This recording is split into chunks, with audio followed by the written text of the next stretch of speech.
everything where fun belongs. We'll meet heroes, giants bold, visit lands both hot and cold, have magic tricks to shiver your skin, laughs galore with animals in our world of fun. Pied Piper House. Wait for me. I'll be back.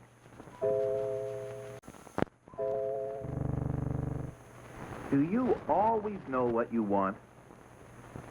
Well, our tale today is about a prince who just didn't know what he wanted. He was handsome and intelligent, but whenever he was faced with a decision, any decision, he could never make up his mind. He couldn't even decide on what to wear. The purple coronation robes, Your Highness. Perhaps the royal bathing costume? Well, Your Majesty? Yes. No. Yes. Both. Are you sure? No. Yes. No. But at least it solves the problem of not being able to make up my mind. Sire, the royal horse or the royal barge, they are both waiting for Your Highness's pleasure. Which will it be? The royal barge for fishing, the royal horse for riding. Yes. No. Both. As you wish. So off went the prince in his purple coronation robes and royal bathing costume, sitting on the royal horse and holding a fishing pole while floating down the river on the royal barge. Naturally, it set the whole town laughing. My son is the laughing stock of the whole town. I've got it. Advisors. That's what he needs, advisors. So the king summoned his favorite dukes to become advisors to the prince. The Duke of Leap before you look. The Duke of Look before you leap. Bring them in. Now, gentlemen, as you know, I'm not a young man. I won't live forever. That nincompoop, son of mine, will someday be king. That's why I've sent for you two, to teach him how to make up his mind. So the lessons began. In the morning, the prince went to school with the Duke of Leap Before You Look. Be a yes man.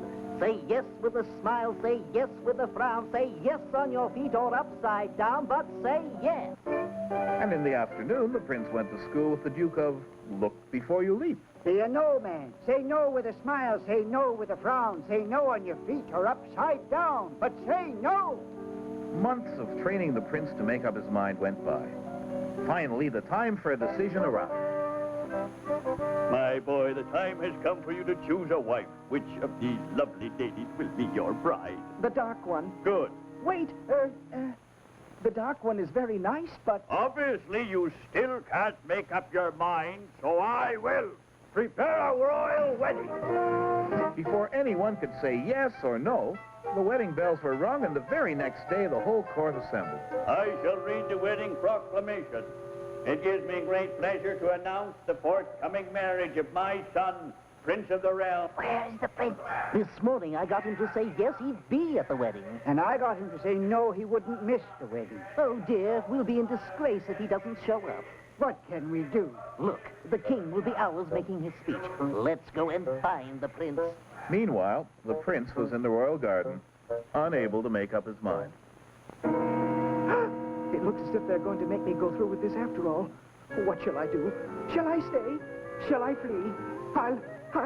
I'll flee!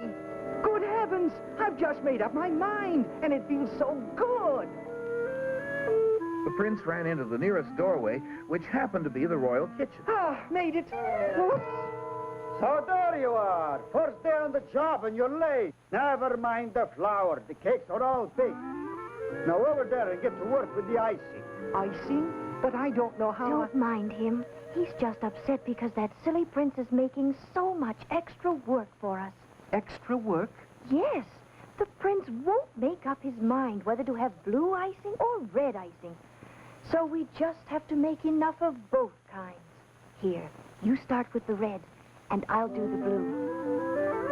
Now we must put the prince's name on one side of each cake. But what about the bride's name? Well, we don't know who she is going to be. Oh, if the prince would just make up his mind. Make up his... Stop! Stop working! What? Who said that? Aha! So it was you. Oh, dear. Now we'll both be fired. The prince. The prince?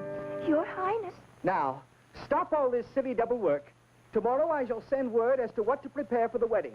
Now, give all these cakes to the people, and then you may have the rest of the day to yourselves.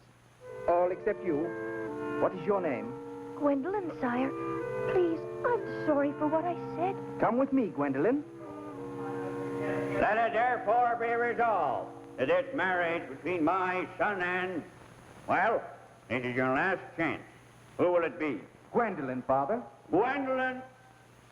Gwendolyn who? The most beautiful, helpful, loving kitchen maid in the whole kingdom. I've made up my mind and I've chosen Gwendolyn. No, not a kitchen maid. Yes, I mean, You said yes. you said no. And my son has at last made up his mind. My boy, I'm proud of you.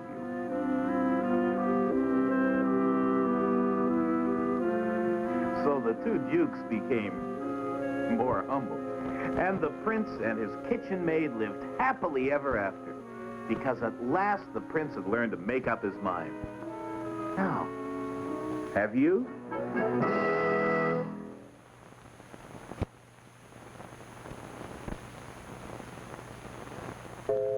Little more than 100 years ago, travelers to the South Sea Islands were careful to steer clear of the Fiji Islands, because the giant, bushy-haired Fijians were known as the fiercest warriors in the South Pacific. But now we don't need to worry about going there for our port of call. For today, many travelers consider the Fijians the friendliest people in the world. However, these remarkable people still have some of the qualities for which they were famous in the old days, as we'll see in Fiji.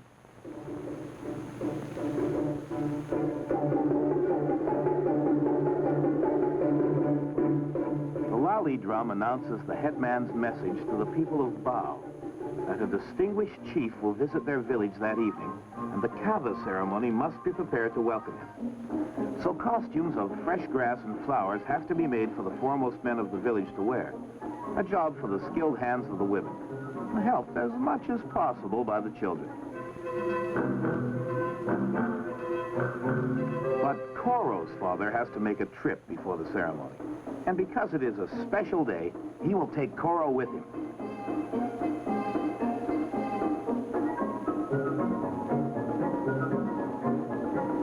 They are going to their capital city of Suva, which is on the island of Viti Levu, some miles away across this stretch of shallow sea.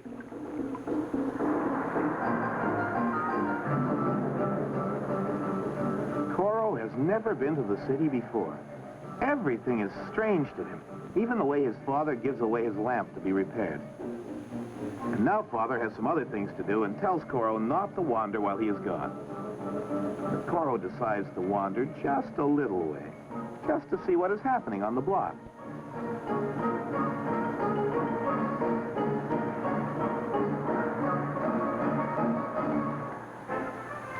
Then, something he has never heard before. A Fiji police band.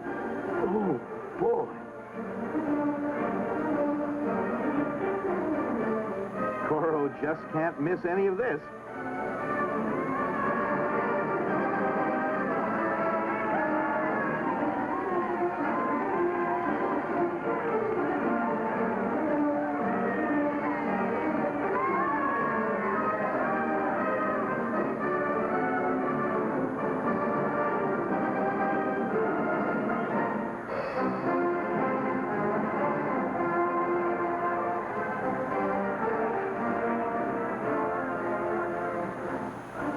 Then Koro realizes he doesn't know where he is.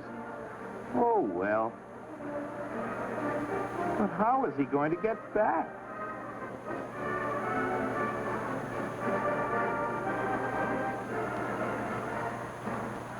Koro is suddenly scared.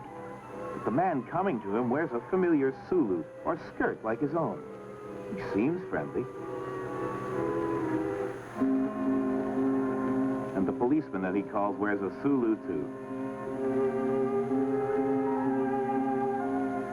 Koro is not scared anymore, but all at once he is shy, very shy.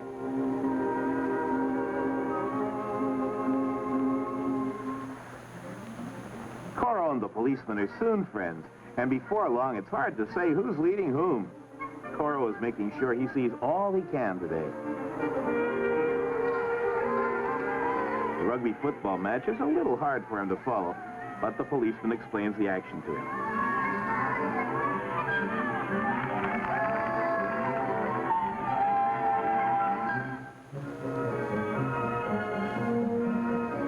Finally, they must go and find Father, who is worried by now. He has searched the whole block for Coral and can't imagine where he is.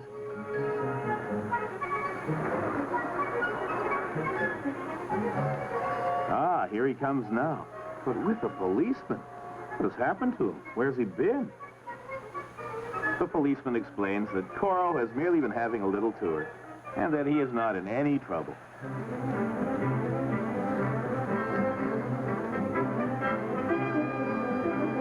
Coral decides that when he grows up, he will be a policeman. But then the lamp is ready and they must leave for home for the kava ceremony.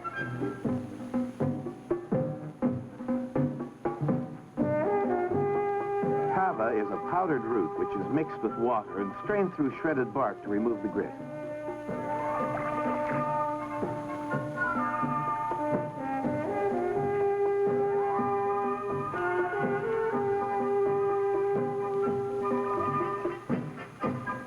When it is ready for drinking, the first cupful is strained into a bilo, or cup of coconut shell, and taken to the honored guest.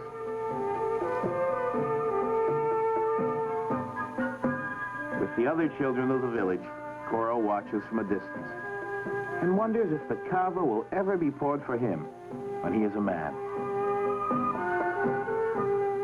Perhaps even a chief among men.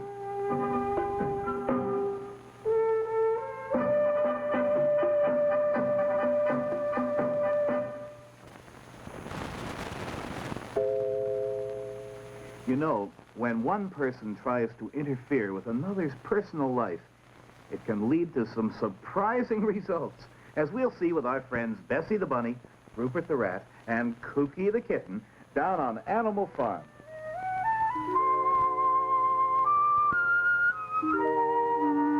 My, the sun is warm today. I feel quite tuckered out after our food gathering. I feel dead. I feel like having a good romp. I haven't had any fun all day. That's the trouble with you. You never think of anything but fun and frolic. Why don't you ever think of the serious things in life? Like what? The basic things, Kookie. Like having enough food and being warm and clean. Clean? That's right, Buster. Haven't you heard the saying, cleanliness is next to godliness? You'd think eating was, to watch you. Hey, somebody's been in the barn while we've been away. There's a funny-looking tub inside. I wonder what it is. Don't you know anything, Kookie? It's a horse tank for watering the horses. Nonsense, Rupert. It's a lady's bath. A what? A bath for a little lady. This smells so nice. She must be a very little lady. Yes, a little girl, I suppose. Why would she have a bath in here? For fun, I guess. This upright bath can be a lot of fun. I can see that, Bessie. Watch me, folks. Rupert, what are you doing? I'm going to have a bath. What does it look like? It looks like you're all wet, and I always knew you were. You're just jealous. Hey, shoot. This bath is loaded. What is this stuff? Bubbles, Rupert. It's a bubble bath. A bath for bubbles? Yes, Bubbles. A bath for you. No, it isn't. Now leave it alone, Rupert, before you spoil it. Look at it all muddy. You see, after dinner, I'd like to take a bath myself. What? But, Bessie, you always bathe at the pond. Well, just for once, I'd like to have a proper bath. Like a lady. Aw, thanks, Bessie. You never went in for that flossy stuff. Well, maybe it's time I did. But, Bessie, it's so sissy. Then so is Cookie. Perhaps you boys would like to make your own dinner tonight. Don't get excited, Bessie. We were only kidding. Yes, Bessie. You know we didn't mean it. I hope not. But I think you two sometimes forget that I am a lady. Anything you say, Bessie. Well, have you enjoyed your dinner? Oh, it was delicious, Bessie. It sure was, Bessie. In that case, I think I'll get ready for my bath now. Kookie, we must do something. Yeah, Bessie is sure acting strange. You don't know the half of it, kid. Once women get these she notions, next thing she'll be wanting to curl her hair. Gee, Rupert, what do we do?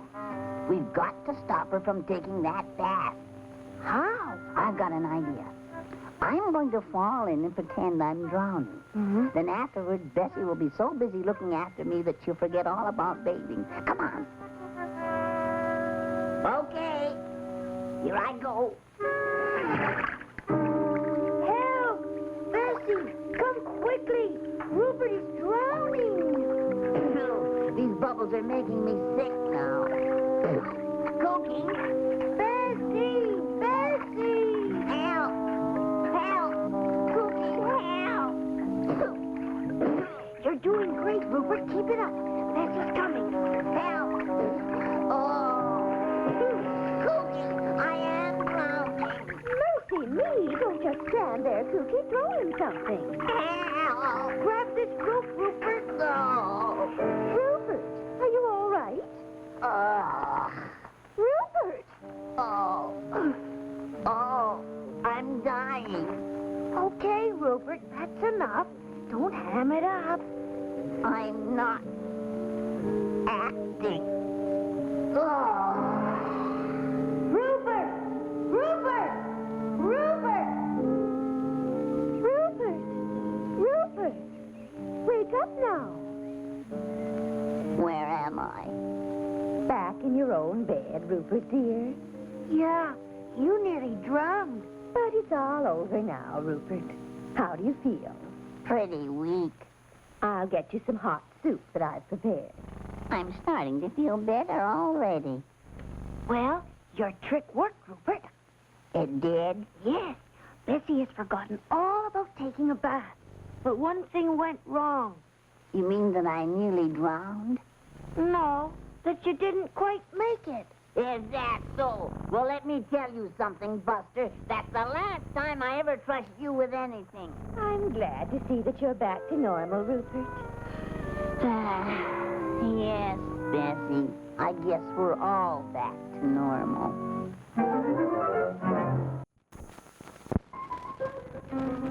Tiddly, tiddly, taddly, dawdly, nattly, noddly, next time to open up our wonderful bag of tricks. Puggity, puggity, ziggity, zaggity, roddly, poddly, pay. How I wonder what we'll find today. A piece of paper and a pair of scissors. Now, what am I supposed to do with these? Cut out something, I guess. Let me see. Just cut along here, like this. Here. Like that. And this is a tricky part. Along here, like that. And one more along here. That. And here we are. And what have I got here? A paper doll. Looks a little like a ballerina, doesn't it? I wish she were a real ballerina, and she could dance for me. But she's only a paper doll.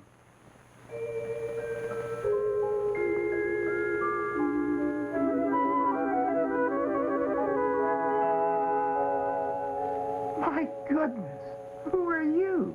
I don't know. I used to be a paper doll, but now I can move and I can talk. Then it must have been my wanting you to be real that made you real. Oh, I beg your pardon. My name's Mr. Piper. Welcome to Pied Piper House, little ballerina. But I'm not really a ballerina. I'm really just a paper doll. Oh, not any longer. I cut you out of this piece of paper in the shape of a ballerina, and now you've become a real ballerina. But I don't want to be a real ballerina.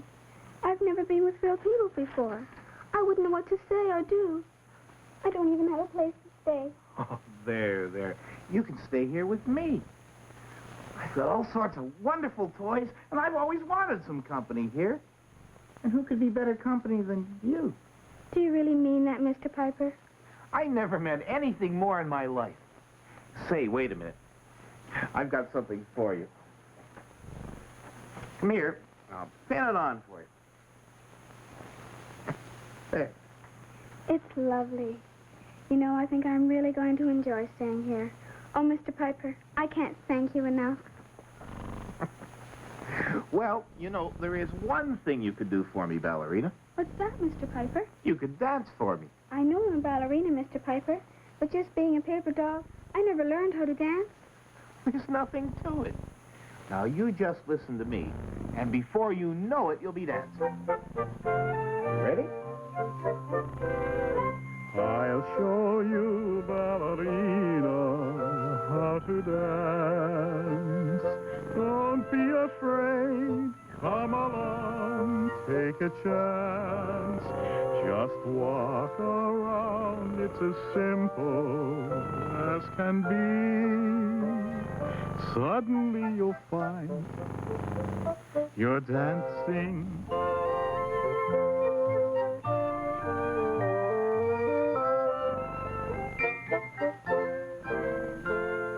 Now I want you to stand up on your toes.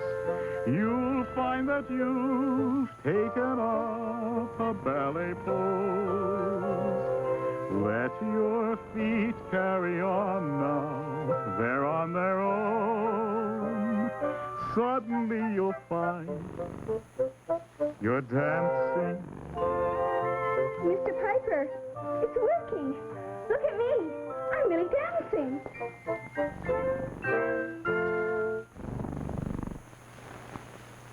That was wonderful, ballerina. But you know, there are a lot of other dances.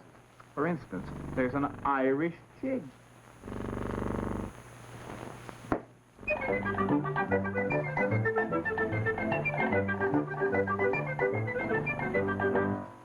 Or a Russian kazatska.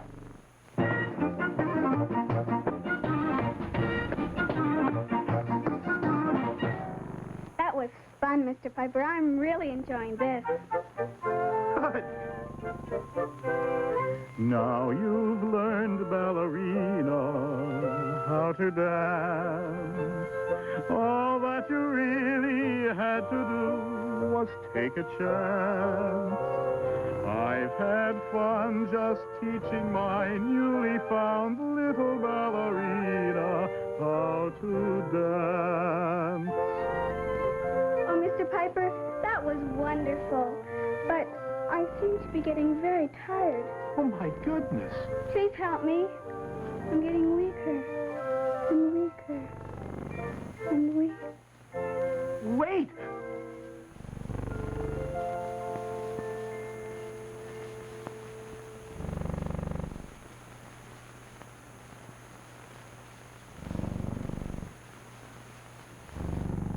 My poor little ballerina.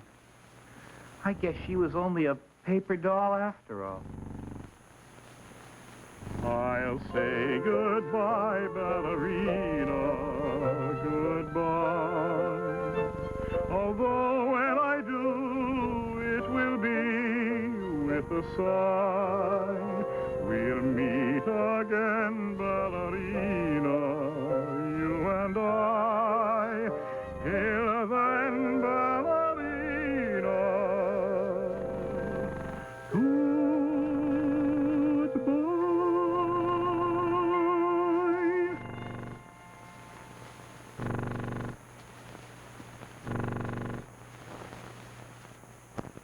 Ah! Piper! Diddle, diddle! Here's a riddle. Well, Polly, what now? Tell me, Piper, what is it that you see less the more it grows? That's a tough one. They're all tough for you, Piper. Well, all right, Smarty. What is it that you see less the more it grows? Darkness, Piper, the darkness. Well, see you again next time. So until then. Remember me, come and see all the wonders there will be in my stories, in my songs, and everything where fun belongs. We'll be heroes, giants bold, visit lands both hot and cold, have magic tricks to shiver your skin, laugh galore with animals in our world of fun. Pied, pied,